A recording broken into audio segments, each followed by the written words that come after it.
Okay, I'm going to show you how to do a offset in Inkscape. Inkscape is just something you can download on your computer.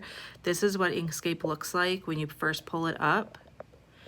This box in the middle is the box you're going to be working in the most, so make sure that everything you do stays inside of this box.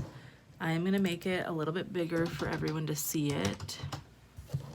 So I'm still working in my box, I just made it much more zoomed in so that you can see everything. So over here on this side, there's a ton of different options. You're gonna click on the A with the cursor, and that's gonna be your text box. And you're gonna write your quote, your name, whatever it is that you want to write.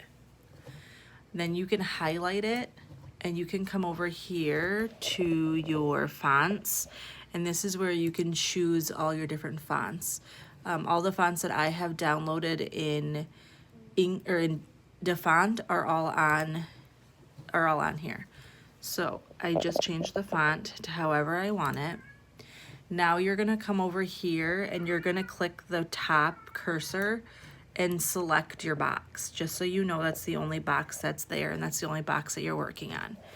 So we're gonna come over here with these top options up here. These are the few things that you need to do that make it really, really easy. So with your box still selected, you're gonna come over here. You're gonna go to Path, Object to Path, Object, Ungroup, Path, Union, Path, and down here, Linked Offset. So now you're gonna see, zoom back out, you're gonna see that when you go over your name or your quote, you're gonna see that there's an outline. So this part is super important to note. So I will change the color down here so that it's easier for you guys to see. When you come over here, you're gonna find the little diamond. It's gonna be somewhere on your letters. It could be anywhere. Sometimes it's up here on the I, sometimes it'll be over here on the E. It's just a tiny, tiny little diamond right here. So you're just gonna click on the diamond and you're gonna hold it in and you're gonna drag it. So as you can see, it's kind of jumping all over the place. This is always gonna be a problem when you first start. So you're gonna come over to the side, and up here in this corner, there's this little box that's checked blue, and it's always gonna be checked blue when you first start. You're gonna unclick that box so it's no longer blue. And then when you go back to your diamond, and you can see my diamond jumped over to my C, it's gonna make it much easier to control it. I don't know why it's so blurry, guys. It's gonna be much easier to control the way you want it to be. So you can choose how big, how small you want it. I normally like the letters to connect a little bit, and that's about how I would want it. So this is how it's going to look when you are done.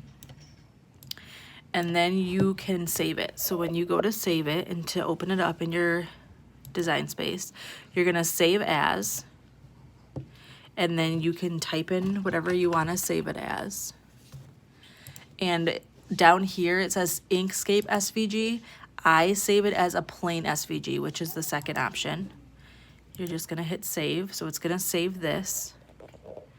And then I'm going to go down in my Cricut design space. And I'm gonna upload. And I'm going to find the one that I just did. I have it saved in a different one. And it's gonna pop it up just like this. You're just gonna hit save. And it's automatically gonna save it for you. You insert it. It's gonna make it tiny, make it bigger. You hit ungroup over here, and that can take them off. And then you just put it how you want it, size it, and then you cut it into the two different shapes or the two different colors, and that's how easy it is.